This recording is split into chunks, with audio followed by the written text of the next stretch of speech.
ನಮಸ್ಕಾರ ವೀಕ್ಷಕರೇ, ನಮ್ಮ ನಂಬಿಕೆಯ ವಿಶೇಷ ಕಾರ್ಯಕ್ರಮ ಅತಿಥಿ ದೇವೋಭವ ಕಾರ್ಯಕ್ರಮಕ್ಕೆ ನಿಮ್ಮೆಲ್ಲರಿಗೂ ಪ್ರೀತಿಯ ಸ್ವಾಗತ. ನಾನು ಶ್ವೇತಾ ದಾವಣಗೆರೆ. ವೀಕ್ಷಕರೇ, ಇವತ್ತಿನ ಕಾರ್ಯಕ್ರಮದಲ್ಲಿ ಪೂರ್ವ ಜನ್ಮದ ಕುರಿತಾಗಿ ಕೆಲವೊಂದಿಷ್ಟು ಮಾಹಿತಿಯನ್ನು ನೀಡೋದಕ್ಕೆ ಎಂದಿನಂತೆ ಇಂದು ಕೂಡ ನಮ್ಮ ಜೊತೆಗಿದ್ದಾರೆ ರೇಖಿ ಗ್ರ್ಯಾಂಡ್ ಮಾಸ್ಟರ್ ಮತ್ತು ಮಾಸ್ಟರ್ ಹಿಪ್ನೋಟೈಸರ್ ಆಗಿರುವಂತಹ ಡಾಕ್ಟರ್ ವಿ ಭರಣಿ ರಾಜ್ ಅವರು. ಅವ್ರನ್ನ ಕಾರ್ಯಕ್ರಮಕ್ಕೆ ಸ್ವಾಗತ ಮಾಡ್ತಾ ಇದ್ದೀನಿ. ಮೇಡಮ್ ನಮಸ್ತೆ. ನಮಸ್ತೆ. ಕಾರ್ಯಕ್ರಮಕ್ಕೆ ಸ್ವಾಗತ. ಮೇಡಮ್, ಇವತ್ತಿನ ಟಾಪಿಕ್ ತುಂಬಾ ಇಂಟ್ರೆಸ್ಟಿಂಗ್. ಪೂರ್ವ ಜನ್ಮ ಅನ್ನುವಂಥದ್ದು, ಆ ಒಂದು ವರ್ಡ್ ಕೇಳಿದ್ರೆ ಒಂಥರ ವೈಬ್ರೇಷನ್ ಆಗುತ್ತೆ. ಏನಾಗಿದ್ವೋ ನಾವು ಹಿಂದಿನ ಜನ್ಮದಲ್ಲಿ, ಈ ಜನ್ಮದಲ್ಲಿ ಹಿಂಗಾಗಿದ್ದೀವಿ. ಮತ್ತೆ ಕೆಲವೊಮ್ಮೆ ಬೈಯುವಾಗ್ಲೂ ಕೂಡ ಅದನ್ನ ಉಪಯೋಗಿಸ್ತಾರೆ ಎಷ್ಟೋ ಜನ. ಖಂಡಿತ ಉಪಯೋಗಿಸ್ತಾರೆ. ನೀವು ಹೇಗೆ ಇದನ್ನ ವಿವರಿಸ್ತೀರಾ ಮೇಡಮ್, ಪೂರ್ವ ಜನ್ಮ ಅನ್ನುವಂಥದ್ದು? ಮೇಡಮ್, ಇದು ಪೂರ್ವ ಜನ್ಮ ಅನ್ನೋದು ನಾವ್ ಇವತ್ತು ಕುತ್ಕೊಂಡು ಇಲ್ಲಿ ಮಾತಾಡ್ತಾ ಇಲ್ಲ. ನಮ್ಮ ಸನಾತನ ಧರ್ಮದಲ್ಲೇ ನಮ್ಮ ದೇವರುಗಳೇ ಅವತಾರಗಳನ್ನ ಎತ್ತಿ ಅದನ್ನ ಪ್ರೂಫ್ ಮಾಡಿದ್ದಾರೆ. ಇದನ್ನ ಸುಳ್ಳು ಅಂತ ಯಾರ ಕೈಲೂ ಹೇಳಕ್ಕಾಗಲ್ಲ. ನಾವು ಅಷ್ಟೊಂದು ಹಳೇದು ಬಿಟ್ಟು ಕೆಲವರು ಇರ್ತಾರಲ್ವಾ, ಅದೆಲ್ಲ ಇಲ್ಲ, ಅದೆಲ್ಲ ಅದನ್ನೇ ಆ ಅವತಾರಗಳನ್ನೇ ಇದು ಇಲ್ಲ ಅನ್ನೋ ವಾದ ಮಾಡೋರು ಇರ್ತಾರೆ. ಅದು ಬಿಟ್ರೆ ನಾವು ಸೈನ್ಸ್ ಪ್ರಕಾರ ಅಥವಾ ಈಗಿನ ಸ್ವಲ್ಪ ಹಿಂದಿನ ಕಾಲದಂದ್ರೆ ಗಾಂಧೀಜಿ ಅವರ ಕಾಲದಲ್ಲಿನೇ ಇದನ್ನ ಪ್ರೂಫ್ ಮಾಡಿದ್ದಾರೆ ಅಂತ ಹೇಳಿದಕ್ಕೆ ಶಾಂತಾದೇವಿ ಸ್ಟೋರಿ ಸುಮಾರು ಜನಕ್ಕೆ ಗೊತ್ತಿರುವಂತದ್ದು. ಈಗ ಶಾಂತಾದೇವಿ ಅನ್ನೋರು ಏನ್ ಮಾಡಿರ್ತಾರೆ, 1-2 ವರ್ಷ 3 ವರ್ಷ ಮಗು ಇದ್ದಾಗ್ಲೇನೆ ನೀವು ನಮ್ಮ ಅಪ್ಪ ಅಮ್ಮ ಅಲ್ಲ, ನನ್ಗೆ ಅಪ್ಪ ಅಮ್ಮ ಬೇರೆ ಕಡೆ ಇದಾರೆ ಅಂದ್ರೆ 2 ವರ್ಷಕ್ಕೆ ಮಾತಾಡುತ್ತೆ ಅಂತಲ್ಲ, 2 ವರ್ಷದನೇ ಆ ಮಗು ಬಿಹೇವಿಯರ್ ಚೇಂಜ್ ಆಗುತ್ತೆ. ಚೇಂಜ್ ಆಗಿ ಬರ್ತಾ ಬರ್ತಾ 5 ವರ್ಷ 6 ವರ್ಷದ ಮಗು ಆದಾಗ ನೀವ್ ಯಾರು ನನ್ನ ತಂದೆ ತಾಯಿನೇ ಅಲ್ಲ, ಇದು ನನ್ನ ಮನೆನೇ ಅಲ್ಲ, ನನ್ ಮನೆ ಎಲ್ಲ ಬೇರೆ ಕಡೆ ಇದೆ ಅಂತ ಹೇಳಿದಾಗ ಇದರ ಗಾಂಧೀಜಿ ಕಿವಿಗೆ ಇದು ಬಿದ್ದಾಗ ಏನ್ ಮಾಡ್ತಾರೆ, ಅವ್ರು ಕೆಲವೊಂದು ಟೀಮ್ ಅನ್ನ ರಚನೆ ಮಾಡಿ ಆ ಟೀಮ್ ನ ಮುಖಾಂತರ ಈ ಹುಡುಗಿನ ಕರ್ಕೊಂಡು ಹೋದಾಗ ಅದೆಲ್ಲ ಪ್ರೂವ್ ಆಗುತ್ತೆ. ಈ ತರ ಮನೆ ಇದು, ಗಂಡ ಇವ್ರು, ಮಕ್ಳು ಇವ್ರು ಅನ್ನೋದೆಲ್ಲ ಪ್ರೂವ್ ಆಗುತ್ತೆ. ಅದು ಈಗ ನಮ್ ಇಂಡಿಯಾದಲ್ಲೇ ಪ್ರೂವ್ ಆಗಿರೋಂಥದ್ದು ಪೂರ್ವ ಜನ್ಮ ಅನ್ನೋದು. ಅದು ಇಲ್ಲ ಅಂತ ವಾದ ಮಾಡೋರು ಇರಬಹುದು, ಏನು ಮಾಡಕ್ಕಾಗಲ್ಲ. ಬಟ್ ನಮ್ಮದಲ್ಲಂತೂ ಪೂರ್ವ ಜನ್ಮ 100% ಇದೆ. ಓಕೆ, ನೀವು ಪೂರ್ವ ಜನ್ಮದ ಸಮಸ್ಯೆಗಳು ನಿಜಕ್ಕೂ ಈ ಜನ್ಮಕ್ಕೆ ಕಾಡುತ್ತಾ ಅಂತ ಹೇಳಿ? 100% ಕಾಡುತ್ತೆ. ಯಾಕೆಂದ್ರೆ ನಾವು ಒಂದು ಪೂರ್ವ ಜನ್ಮದಲ್ಲಿ ಒಂದು ವ್ಯಕ್ತಿಯನ್ನ ತುಂಬಾ ನಾವು ಪ್ರೀತಿಸಿ ಅವ್ರನ್ನ ಪಡ್ಕೊಳಕ್ ಆಗದೆ ಸತ್ತಿದಾಗ ಅವ್ರೇ ಅದು ಈ ಜನ್ಮದಲ್ಲಿ ಮತ್ತೆ ಹುಟ್ಟು ಬಂದಿದ್ರೆ ತಾನಾಗ್ತಾನೆ ಕ್ರಶ್ ಆಗುತ್ತೆ, ಕನೆಕ್ಟ್ ಆಗ್ತಾರೆ. ಎರಡನೇದೇನಂದ್ರೆ, ಈಗ ಒಂದು ನೀರಲ್ಲಿ ಲಾಸ್ಟ್ ನಲ್ಲಿ ಒಂದು ನೀರಲ್ಲಿ ಬಿದ್ದು ಸತ್ತಿರ್ತಾರೆ. ಆ ನೀರಲ್ಲಿ ಬಿದ್ದು ಸತ್ತಾಗ ಏನಾಗಿರುತ್ತೆ ಅಂತಂದ್ರೆ, ಅವರು ಉಸಿರುಗಟ್ಟಿ ಸತ್ತಾಗ ಈ ಜನ್ಮದಲ್ಲಿ ಅದು ಅಸ್ತಮಾ ಸಮಸ್ಯೆ ಬಂದಿರುತ್ತೆ. ಇಲ್ಲ ಯಾರೋ ಒಬ್ಬ ಮೇಲಿಂದ ಬಿದ್ದು ಸತ್ತ, ಅವನ್ಗೆ ಈ ಜನ್ಮದಲ್ಲಿ ಹೈಟ್ ಆಗಿ ಹೋಗಿದ ತಕ್ಷಣ ಅವನಿಗೆ ಭಯ ಆಗ್ತಾ ಇರುತ್ತೆ, ಅದೊಂದು ಫೋಬಿಯಾ ಇರುತ್ತೆ. ಈ ರೀತಿ ಇರುತ್ತೆ.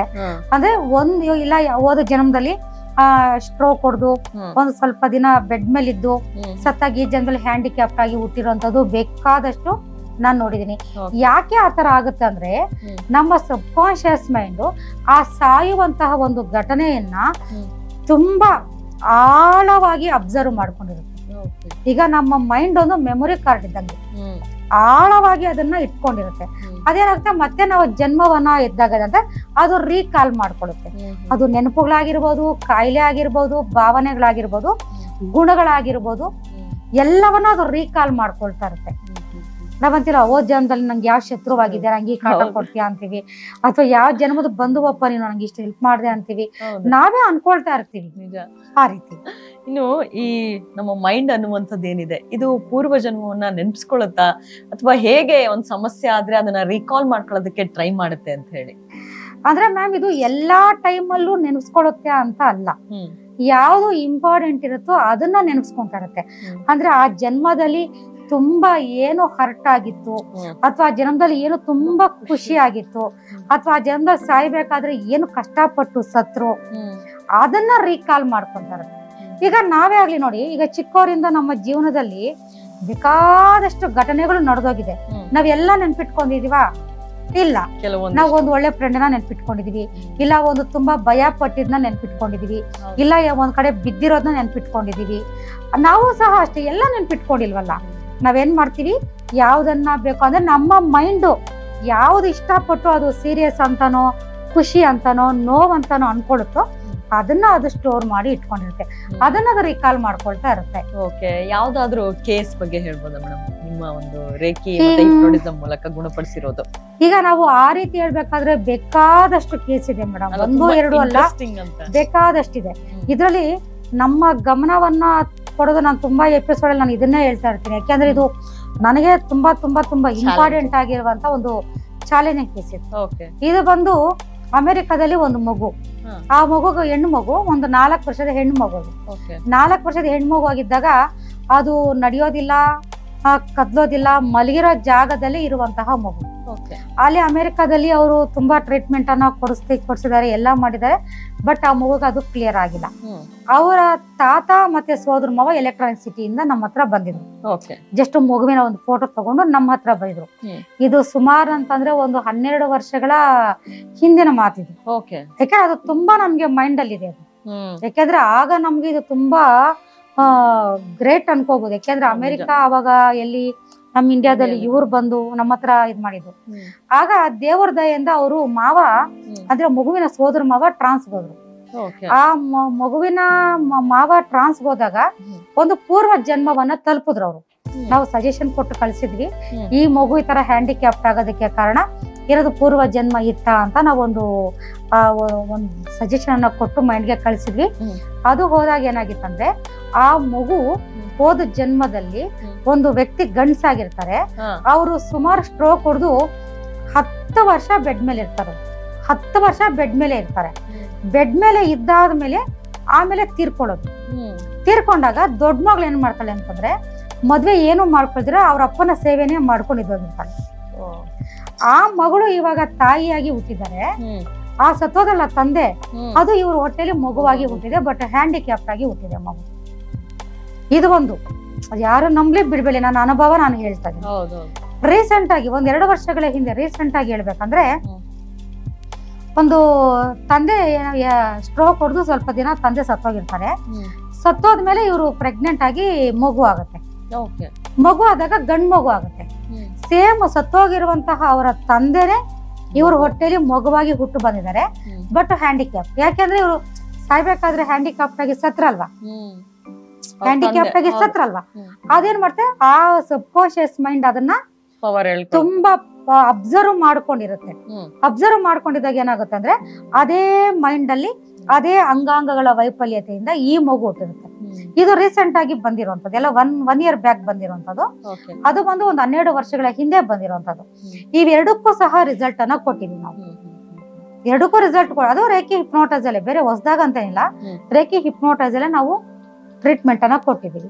ಆಗ ನಾವೇನ್ ಮಾಡಿದೀವಿ, ಈ ಮಗು ಚಿಕ್ಕದಾಗಿರೋದ್ರಿಂದ ಅವರ ತಂದೆ ತಾಯಿಗೆ ಸರಿಯಾದ ಪದ್ಧತಿಯಲ್ಲಿ ನಾವು ರೇಖಿ ಹಿಪ್ನೋಟೈಸ್ ಅನ್ನ ನಾವು ಹೇಳ್ಕೊಟ್ಟು ಅವರ ಮುಖಾಂತರ ಮಗುಗೆ ರೇಖಿಯನ್ನ ಮಾಡಿಸಿ ಅದರ ಮುಖಾಂತರ ರಿಸಲ್ಟ್ ಅನ್ನ ನಾವು ಕೊಟ್ಟಿದ್ದೀವಿ. ರೇಖಿ ಇಷ್ಟೊಂದು ಪ್ರಚಲಿತವಾಗೋದಕ್ಕೆ, ಇಷ್ಟೆಲ್ಲ ಒಂದು ಆಳವಾಗಿರುವಂತಹ ಸಮಸ್ಯೆಯನ್ನ ಕಂಡುಹಿಡಿದು ಇಷ್ಟು ಒಂದು ಸುಲಭ ರೀತಿಯಲ್ಲಿ ಪರಿಹಾರ ಕೊಡ್ತಾ ಇದೆ ಅಂತ ಹೇಳ್ಬೋದು. ಸೊ ನಿಮ್ಮ ಪ್ರಕಾರ ಪ್ರತಿಯೊಬ್ಬರು ಮನೆಯಲ್ಲಿ ರೇಖಿಯನ್ನ ಯಾಕೆ ಕಲಿಬೇಕು, ಮತ್ತೆ ಹೇಗೆ ಕಲಿಬೇಕು, ಮತ್ತೆ ಅದು ಎಷ್ಟು ಪರಿಣಾಮಕಾರಿ, ಇನ್ನೊಮ್ಮೆ ತಿಳಿಸ್ಕೊಡಿ. ಪ್ರತಿಯೊಂದು ಮನೆಯಲ್ಲಿ ಒಬ್ಬೊಬ್ಬ ರೇಖಿ ಹೀಲರ್ ಇರ್ಲೇಬೇಕು ಅನ್ನೋದು ನನ್ನ ವಾದ. ನನ್ನ ಸೆಂಟರ್ ಅಲ್ಲಿ ಟ್ರೀಟ್ಮೆಂಟ್ ಅನ್ನ ಫ್ರೀಯಾಗಿ ಕೊಟ್ಟು ರೇಖಿಗೆ ನಾನು ಚಾರ್ಜ್ ಮಾಡ್ತಾ ಇದ್ದೀನಿ. ಯಾಕೆ ಅಂದ್ರೆ ಪ್ರತಿಯೊಬ್ರು ರೇಖಿಯನ್ನ ಕಲಿಲೇಬೇಕು ಅಂತ.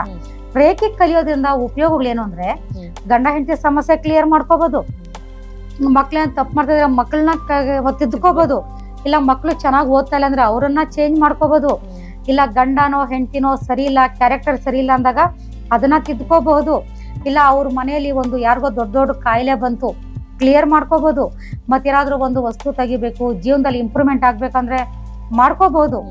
ಎಲ್ಲಾ ಸಮಸ್ಯೆಗಳು ಪರಿಹಾರ ರೇಖಿಯಲ್ಲಿ ಇದೆ. ಜೊತೆಗೆ ರೇಖಿಯನ್ನ ಕಲ್ತವ್ರು ನಾವು ಇಂತಹದೇ ಸಂದರ್ಭದಲ್ಲಿ ಮಾಡ್ಬೇಕು, ಹೀಗೆ ಮಾಡ್ಬೇಕು ಅನ್ನೋ ನಿಯಮ ನಿಬಂಧನೆಗಳಿಲ್ಲ. ಇಲ್ಲಿಂದ ಅಮೆರಿಕದಲ್ಲಿರೋರು ಬೇಕಿದ್ರು ನಾವು ಫೋಟೋ ಇಟ್ಕೊಂಡು ಡಿಸ್ಟೆನ್ಸ್ ಸೀಲಿಂಗ್ಸ್ ಅನ್ನ ಮಾಡ್ಬೋದು. ಎದುರುಗಡೆ ಇರೋ ವ್ಯಕ್ತಿಗಳಿಗೆ ರೇಖಿಯನ್ನ ಮಾಡ್ಬೋದು. ಅಕುಂಚನ ವಿಧಾನದಲ್ಲಿ ಸಮಸ್ಯೆಗಳಿಗೆ, ಕೋರಿಕೆಗಳಿಗೆ ಮಾಡ್ಬೋದು. ಇಷ್ಟು ಉಪಯೋಗ ಇರೋವಾಗ ಮನೆಯಲ್ಲಿ ಒಬ್ರು ರೇಖಿಯನ್ನ ಕಲ್ತಾಗ, ಕಾಯಿಲೆ ಇರೋ ವ್ಯಕ್ತಿ ರೇಖಿ ಕಲ್ತ್ರೆ ಕಾಯಿಲೆಯಿಂದ ಆಚೆ ಬರ್ತಾರೆ. ಕಾಯಿಲೆನೇ ಇಲ್ದೇ ಇರೋಂತ ವ್ಯಕ್ತಿ ರೇಖಿ ಕಲ್ತ್ರೆ ಅವ್ರ ಸಂಬಂಧಿಕರು, ಅವರ ಫ್ಯಾಮಿಲಿ ಮೆಂಬರ್ಸ್ ಕಾಯಿಲೆನೆ ಬರ್ದಿರೋ ತರ ಮೇಂಟೈನ್ ಮಾಡ್ಬೋದು. ಅಂದ್ರೆ prevention is better than cure ಅಂತ ಹೇಳ್ತಾರಲ್ಲ, ಖಂಡಿತವಾಗ್ಲು ಸಾಕಷ್ಟು ವಿಚಾರಗಳನ್ನ ತುಂಬಾ ಸಮಗ್ರವಾಗಿ ತಿಳಿಸ್ಕೊಡ್ತಾ ಇದ್ದಾರೆ ಮೇಡಮ್. ಹಾಗೆ ಒಂದು ಅರ್ಥಪೂರ್ಣವಾಗಿ ಅರ್ಥ ಆಗೋ ರೀತಿಯಲ್ಲಿ ನಮ್ಮ ವೀಕ್ಷಕರಿಗೆ ತಿಳಿಸ್ಕೊಟ್ಟಿದ್ದಕ್ಕಾಗಿ ಧನ್ಯವಾದಗಳು. ಧನ್ಯವಾದಗಳು ಮೇಡಮ್. ವೀಕ್ಷಕರೇ, ಕೇಳಿದ್ರಲ್ಲ ಯಾವ ರೀತಿ ಪೂರ್ವ ಜನ್ಮ ಅನ್ನುವಂಥದ್ದು ಮನುಷ್ಯನಲ್ಲಿ ಇರುತ್ತೆ, ಮತ್ತೆ ಮೈಂಡ್ ಕೂಡ ಹೇಗೆ ರಿಕಾಲ್ ಮಾಡ್ಕೊಳ್ಳುತ್ತೆ ಯಾವ್ಯಾವ ಸಂದರ್ಭದಲ್ಲಿ ಅಂತ ಹೇಳಿ. ಸೊ ನಿಮ್ಮಲ್ಲೂ ಕೂಡ ಏನಾದ್ರೂ ಸಮಸ್ಯೆ ಇದ್ರೆ ಅಥವಾ ನೀವು ಕೂಡ ರೇಖಿ ಕಲಿಬೇಕು ಅಂತ ಇದ್ರೆ, ಹಿಪ್ನೋಟಿಸಮ್ ಕಲಿಬೇಕು ಅಂತ ಇದ್ರೆ, ದಯವಿಟ್ಟು ಸ್ಕ್ರೀನ್ ಮೇಲೆ ಹೋಗ್ತಾ ಇರುವಂತಹ ನಂಬರ್ಗೆ ಕಾಲ್ ಮಾಡಿ ಮೇಡಮ್ ಅವ್ರನ್ನ ಕಾಂಟ್ಯಾಕ್ಟ್ ಮಾಡಬಹುದು. ಜೊತೆಗೆ ನೀವು ಅವರ ಹೀಲಿಂಗ್ ಸೆಂಟರ್ ಕೂಡ, ಸಂಜೀವಿನಿ ಹೀಲಿಂಗ್ ಸೆಂಟರ್ ಇದೆ, ಅಲ್ಲಿ ಬೆಂಗಳೂರಾಗಿದ್ರೆ ಅಲ್ಲಿ ಕೂಡ ಹೋಗಿ ನೀವು ಅವ್ರನ್ನ ಕಾಂಟ್ಯಾಕ್ಟ್ ಮಾಡಿ ನಿಮ್ಮ ಸಮಸ್ಯೆಗೆ ಪರಿಹಾರ ಕಂಡುಕೊಂಡು, ಜೊತೆಗೆ ಪ್ರತಿಯೊಬ್ರು ಕೂಡ ಮನೆಯಲ್ಲಿ ರೇಖಿಯನ್ನ ಕಲೀರಿ ಅಂತ ಹೇಳ್ತಾ ಈ ಒಂದು ಕಾರ್ಯಕ್ರಮವನ್ನ ಮುಗಿಸ್ತಾ ಇದ್ದೀನಿ. ನಮಸ್ಕಾರ.